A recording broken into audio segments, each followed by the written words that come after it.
this morning, and I thank my fellow Senate netizens, Senator Franken, Senator Sanders, and Senator Schumer, who will be arriving in just a couple of minutes. And I appreciate their leadership on the issue of a free and open internet. My deep appreciation to Gene Kimmelman of Public Knowledge and Craig Aaron of Free Press, who you will be hearing from today. Your organizations are the Paul Reveres of the Internet Revolution, standing up for consumer rights, fighting every day to protect internet freedom and sounding the alarm against infringements on innovation and competition. We thank you for your tireless work and for your being here today.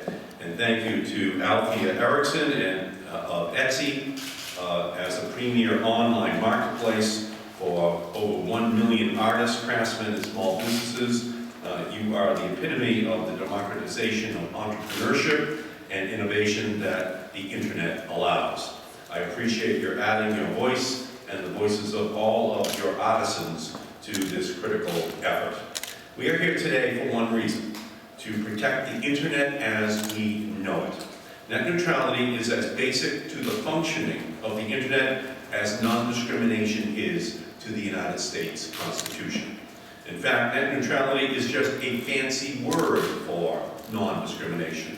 The internet is a success today because it is open to anyone with an idea.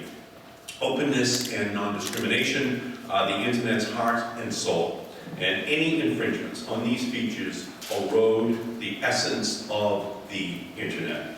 We should never forget that the internet comes with a manufacturer's guarantee. No one should have to ask permission to innovate. Yet the vitality of this open platform is at stake. We are here today because in January, the DC Circuit Court invalidated the FCC's previous net neutrality rules, finding that the agency erred by constructing those rules on faulty legal grounds. So our message to the FCC is crystal clear: don't make the same mistake twice.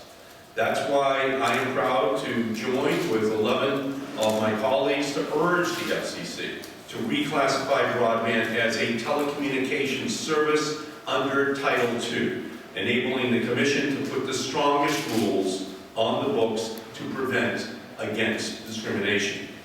Internet access today is like traditional phone service was decades ago. It is essential to everyday living. But the broadband behemoths say Title II would create regulatory uncertainty. We all know that that's just not true. If the FCC repeats history and again puts in place net neutrality rules on shaky legal grounds, then we will find ourselves right back in court with more uncertainty. Title II reclassification would enable the FCC to establish clear rules that industry and consumers can rely upon. And the broadband behemoths also say they are still information services and should not be regulated under Title II like phone services. But the facts just do not support this conclusion. Consumers today choose their internet service provider based on speed, capacity, and price because it's, quote, a telecommunications service. It's the same way consumers choose their phone service. Regrettably, the FCC is not pursuing Title II classification and instead is proposing internet rules of the road that would open up fast lanes to those who can pay, leaving those who can't stuck in internet traffic. That's wrong, and it must not happen. The internet would no longer be a level playing field open to all competitors equally, where the best technology and ideas wins. The FCC's proposal would end the internet as we know it today. ISPs would be able to turn the internet from a democratic field of dreams into an exclusive set of gated communities. Broadband behemoths further claim that investment would dry up if we reclassify broadband. But we know that the opposite is the truth. consider an app developer or creator of a new product anywhere in America, how will she reach potential customers if her website is stuck on a gravel path while the big guys whiz by with their internet easy pass? She won't reach her customers, only those with money will. In my home state of Massachusetts, imagine the stifling of creativity if Boston startups need to raise a lot of money even to innovate. We're the state where the guy from Holliston invents Instagram, then sells it for $1 billion to a guy who dropped out of Harvard to create Facebook. But the good news is the online activist community, the netroots, and the startups, the internet investors, and the companies like Etsy have spoken out in favor of implementing Title II to protect net neutrality. Regardless of whether a consumer streams Netflix, or the next online video website, or a website that may not even exist today, the traffic should arrive at the very same speed. Consumers pay for their internet connection. A broadband provider should not be able to play traffic cop, discriminating against some while letting those who have paid fly on past. It's time for the FCC to use its power to protect the tremendous power of the internet. I will continue to join with my colleagues in the Senate to fight for an open and non-discriminatory internet because the economic future of our country depends upon it. Now let me turn and recognize my colleague from the state of Vermont, Bernie Sanders. Senator Markey, Senator Franken, thanks very much for your leadership on this issue of enormous consequence and importance, which I can tell you is an issue that the people of Vermont feel very, very strongly about.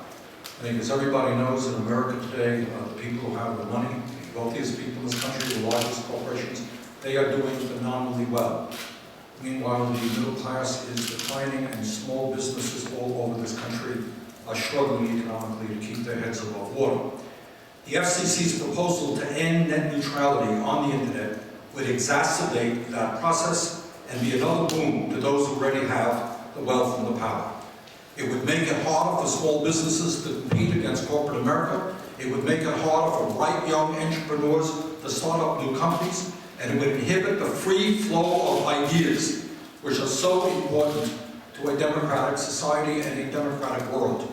The end of net neutrality would be a major blow to a blogger in Hardwick, Vermont, and his ability to get his or her ideas out to the world in just the same way as the New York Times or the Wall Street Journal is able to do.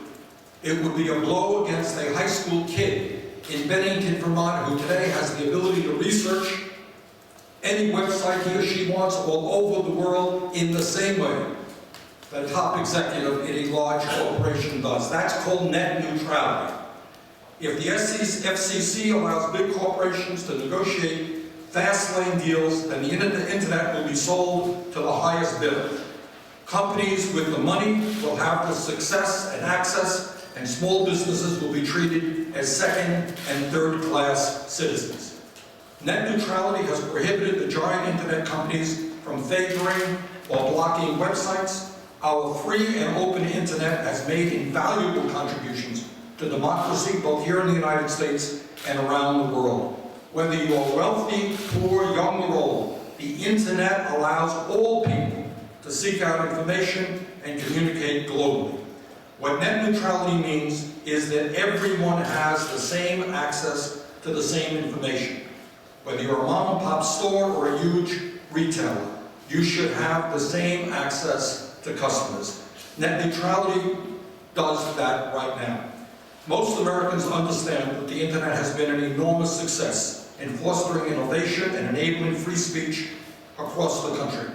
Allowing for fast lanes would change the fundamental architecture of the internet. It would remove the neutrality that has been in place for decades.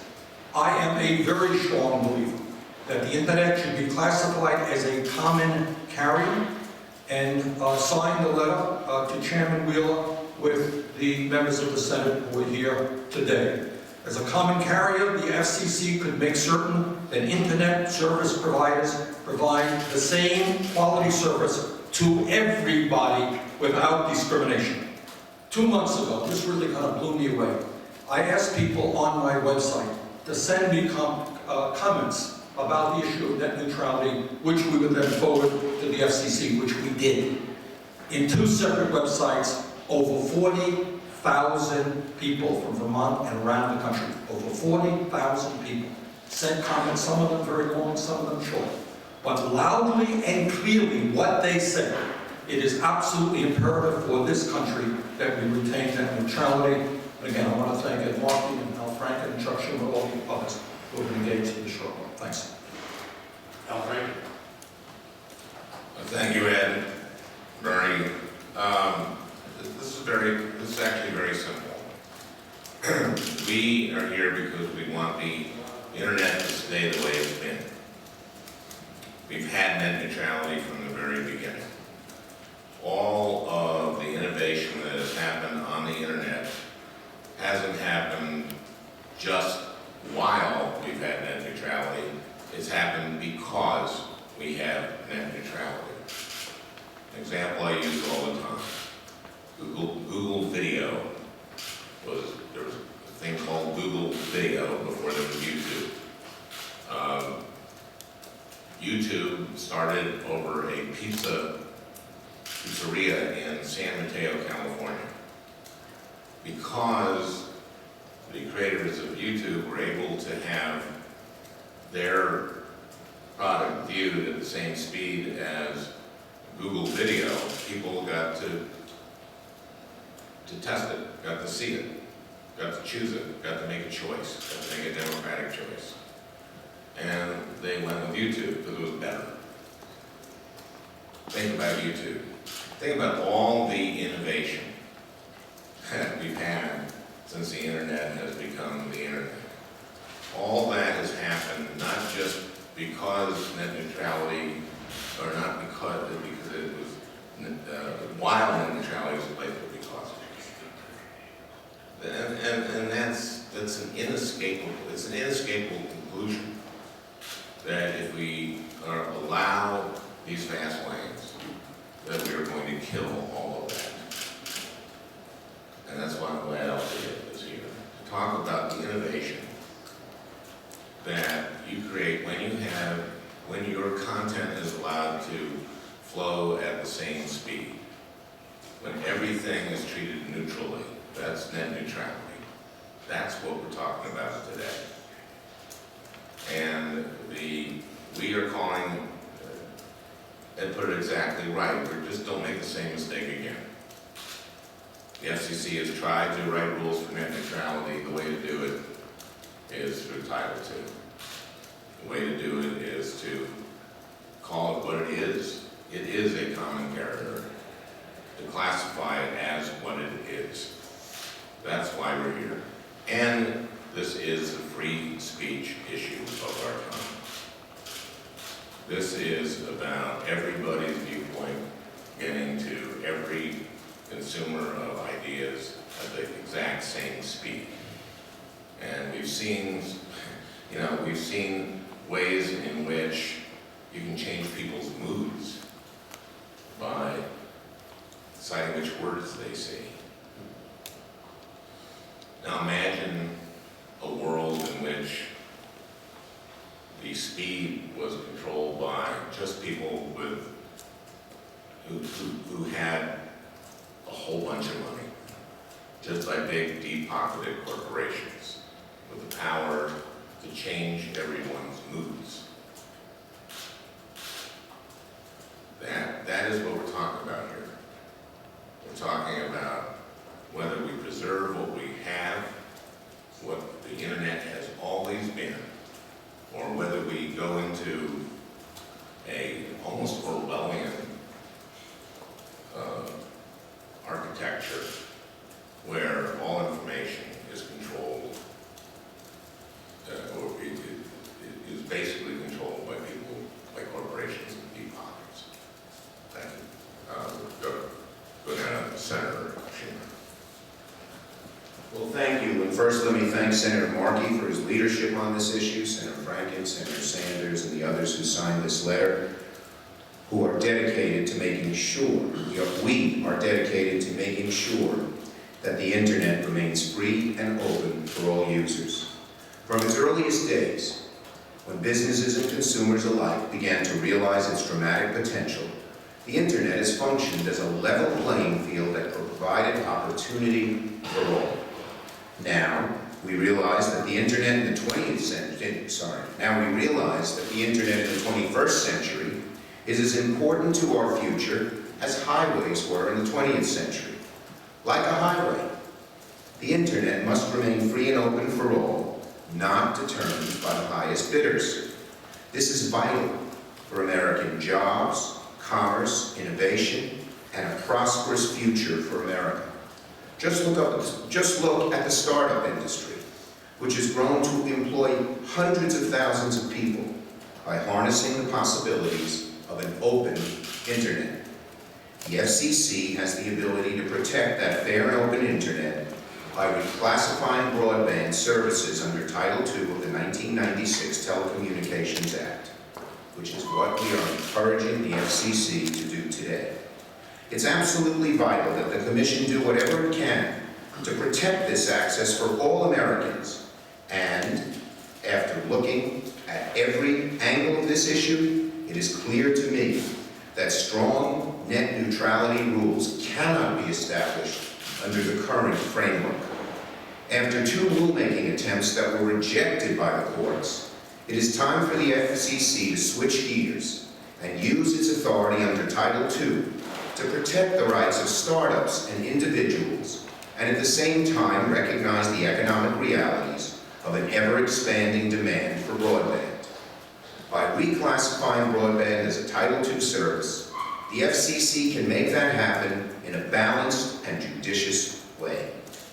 We need Chairman Wheeler to take decisive action to protect net neutrality. He should know that by using Title II to do this, he has our strong support.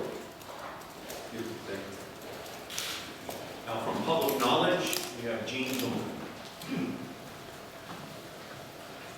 Thank you, Senator Markey, for leading the effort here on this important issue. Senator Franken, it's so wonderful that you're fully engaged, and to have Senator Schumer, Senator Sanders, as part of the anchor here for just doing what is right for the American people.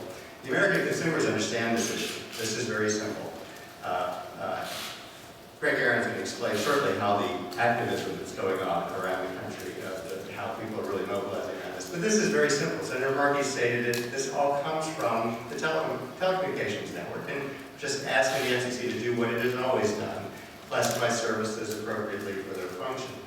But what people need to understand, consumers intuitively know, is it's not their telephone company and it's not their cable company that provides them all the exciting, innovative services that they are dying to have. They carry them, but they didn't create them. The old AT&T, Senator Markey knows this, developed the fax machine more than 100 years ago. Didn't use it, couldn't figure out what to do with it, didn't know how to make money with it. It went on from that to how to make long distance into something more attractive to people, to the wireless services, to the whole digitization of the network.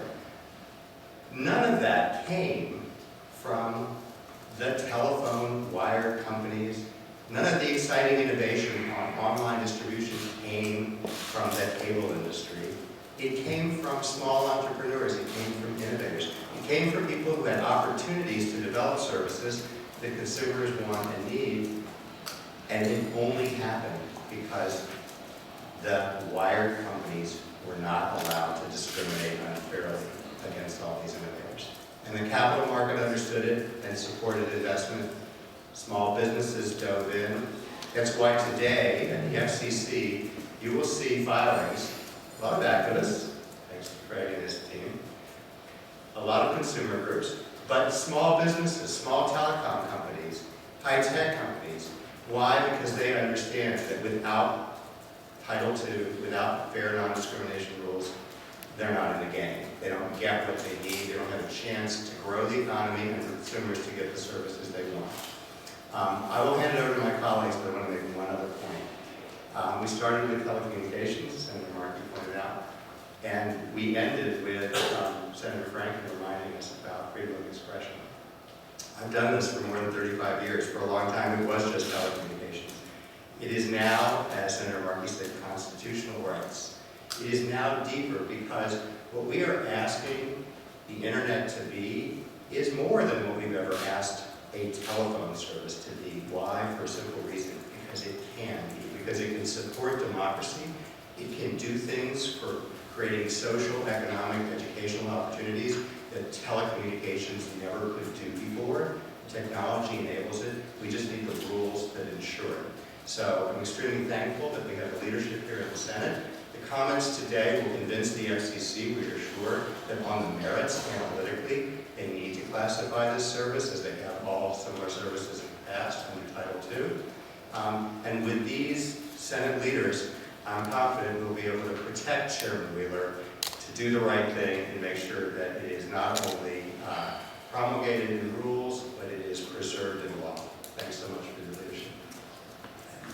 And, from Free Press, we have Craig Aaron. Good morning. My name is Craig Aaron. I'm the President and CEO of Free Press. We're a national nonpartisan nonprofit group with more than 750,000 members all across the country. And we've been waking up just about every day for the past decade to fight for the free and open internet and real net neutrality. And I'm excited to say that there's never been more public awareness or enthusiasm about this issue. I want to thank Senator Markey and his staff especially for inviting me to be here today and for his leadership on this issue over so many years. Also especially to Senator Franken, Senator Sanders, Senator Schumer for speaking out today and on so many other days as well. And all of the leaders here on Capitol Hill who are fighting for the free and open internet. It's not so easy for them to speak out. There is a lot of pressure from powerful companies who wish they would remain silent. But these leaders know just how important this decision the FCC is making today really is. How important it is for the internet's future, how important it is for the future of innovation, and how important it is for the future of our democracy. The good news is that the senators here today are not alone. They are joined by every major consumer group, thousands of startups and small businesses, and millions of everyday internet users who rely on the open internet and want it to stay that way. In fact, more people have spoken out on this issue than any other in the history of the Federal Communications Commission. And the overwhelming majority of them, even those using four-letter words, maybe especially them, every one of them is united in what the FCC must do now. They've been very clear.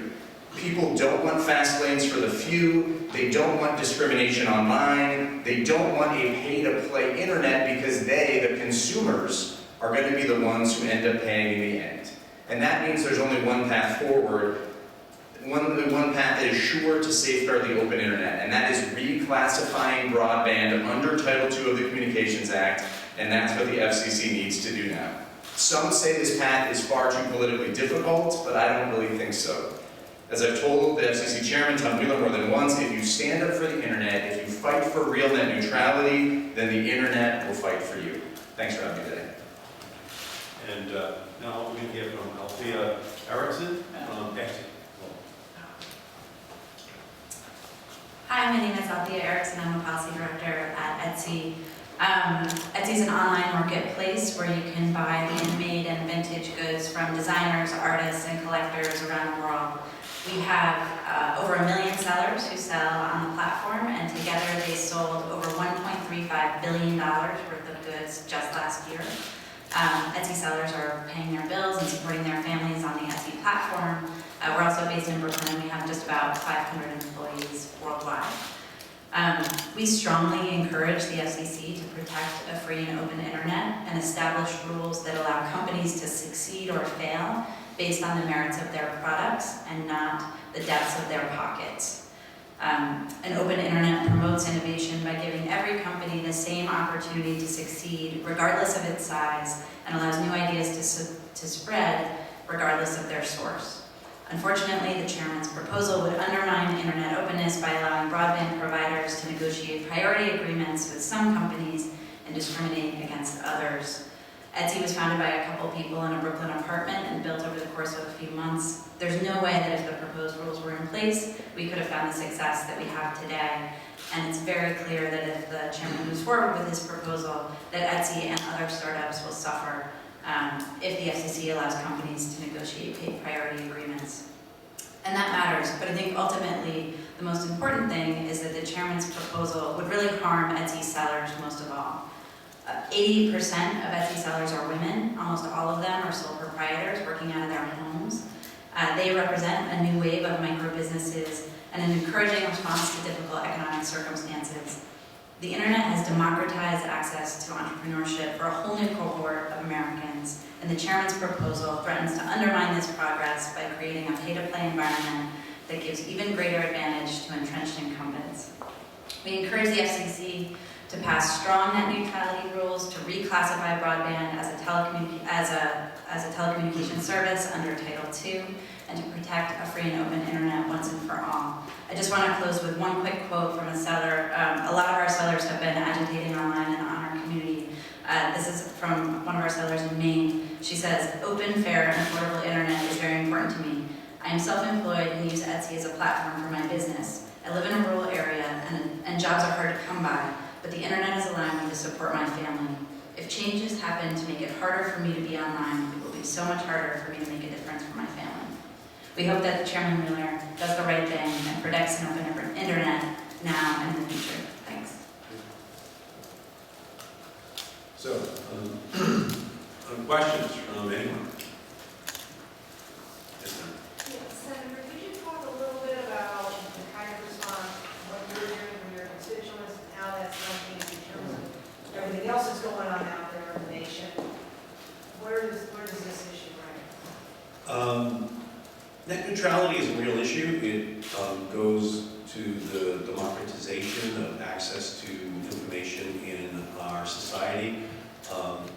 When I mentioned net neutrality as an issue that had to be fought for at graduations this year, you can see that young people know about the issue. Young people want an internet that's open and free. So there's a new generation of Americans who have only lived in the internet era, and they have expectations for how it should operate.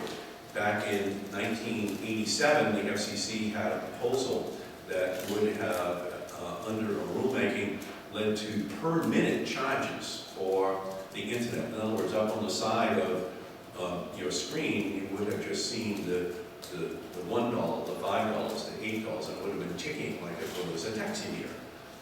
And I held hearings back then in 1987 and 88 saying that made no sense whatsoever.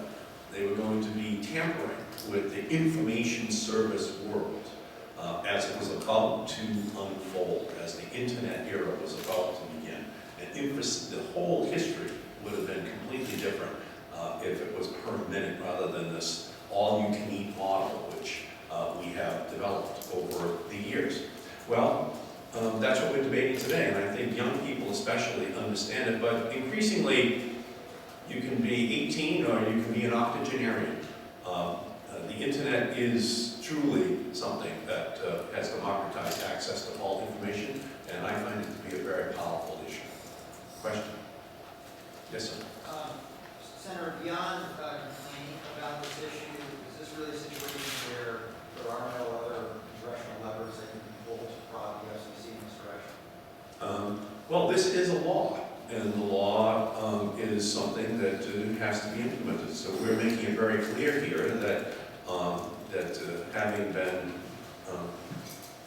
struck down in terms of earlier attempts, that it's clear that Title II is the correct route to go. And those of us who are passionately interested in this issue care a lot about it. And so for me, as the principal Democratic House author of the 1996 Act, which really unleashed this broadband revolution in its full form, I am here to say, along with my colleagues, that Title II is the route to go. And so no new laws have to be passed. The existing laws have to be interpreted correctly. And if that happens, then the internet will be free and open forever. Question? Do you have any other comments, Gene? Yeah, yes, ma'am. A lot of the tech companies have expressed concerns about interconnection disputes and kind of the net neutrality concerns before the last mile, which weren't addressed in the original. Is that a concern that you and your colleagues have? Well, I can understand that there are a lot of concerns out there because there are many choke points around internet access. And I think we are all, you'll see in our filings today, raising the concerns on the interconnection going out from the ISP as well as the internet as the connection to the consumer in the last mile. Any way in which you thwart innovators, any way in which you discriminate against potential competitors who want to offer an alternative to what the ISP offers is harmful to both competition and to the basic theory of free and open internet. So we'll be addressing that on both sides of the comments. Yes. A quick follow-up.